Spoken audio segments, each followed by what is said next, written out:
రోజు అమెరికాలో ఉంటున్నానని చెప్పినప్పుడు తను ఇండియాలో ఉంటే ఎంత బాగుండేదనుకున్నాను. కానీ రోజు చాట్ చేసి అదే నెట్ కేఫ్లో తన్ని చూసినప్పుడు నా కళ్ళని నేనే నమ్మలేకపోయాను. నా ముందు నుంచింది ఆ రోజే అయినా అని ఆశ్చర్యం వేసింది. కానీ అంతకన్నా పెద్ద ఆశ్చర్యం మరుసటి రోజు నాకు ఎదురైంది. ఆ రోజు ఎప్పట్లాగే బ్యాండ్రా రైల్వే స్టేషన్లో నడిచొస్తున్నాను.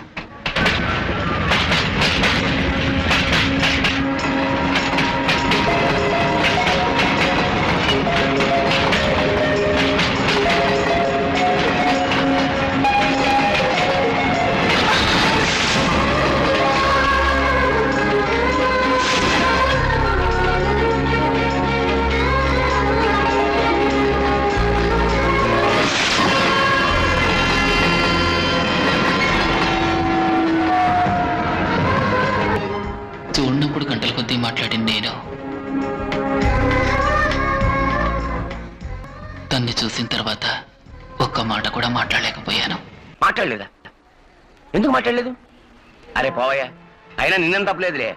మనం పుట్టిన దేశం అటువంటిది. మన దేశంలో ఒక అమ్మాయిని చూస్తే తప్పు, మాట్లాడితే తప్పు, స్నేహం చేస్తే తప్పు. ఒకవేళ తెలుసో తెలియకో లవ్వో గివ్వో చేసామనుకో ఏదో పెద్ద దేశద్రోహం చేసినట్టు పిచ్చి కుక్కలు వచ్చినట్టు అరుస్తారు. చెప్పయ్యా, ప్రేమించడం తప్పైతే మరి ఎందుకు ఆడాళ్ళని మగాళ్ళని పుట్టించడం? మన వాళ్ళు భయంకరమైన ఫ్యాట్స్ అమ్మా. మన వాళ్ళు ఎలాంటి వాళ్ళో తెలుసా? బీటీవీలో ఎంటీవీలో Spicy Girls, Backstreet Boys ని సొల్లు గార్చుకుంటూ చూస్తూ ఉంటారు. అదే పక్క స్ట్రీట్ పిల్లాడు వచ్చి మన అమ్మాయితో కాస్త మాట్లాడితే చాలు పంపులు అంటుకుపోయినట్టు తెగేడుస్తారు. ఫుల్ హిపోక్రసీ అమ్మా. అయినా నువ్వు అమ్మాయితో మాట్లాడి ఉండాల్సింది. వెనకటికి ఒక కథ ఉంది. ఒకడు దేవుణ్ణి చూద్దామని తిండి మానేసి తపస్సు చేస్తున్నాడు. గడ్డం పెరిగిపోయి పుట్ట ఇంతవరకు వచ్చింది. సరే దేవుడు కూడా పోన్లే పాపం వీడిని చూద్దామని ప్రత్యక్షమయ్యాడు. వీడేమో పడుకున్నాడు. అట్టా ఉంది కథ. ఓ రాజా, నువ్వు తనతో మాట్లాడాల్సింది. నా ఫ్రెండ్స్ ఇలాగే అన్నారు. ఏదో విధంగా తనతో మాట్లాడాలని నేను రైల్వే స్టేషన్కి బయలుదేరాను.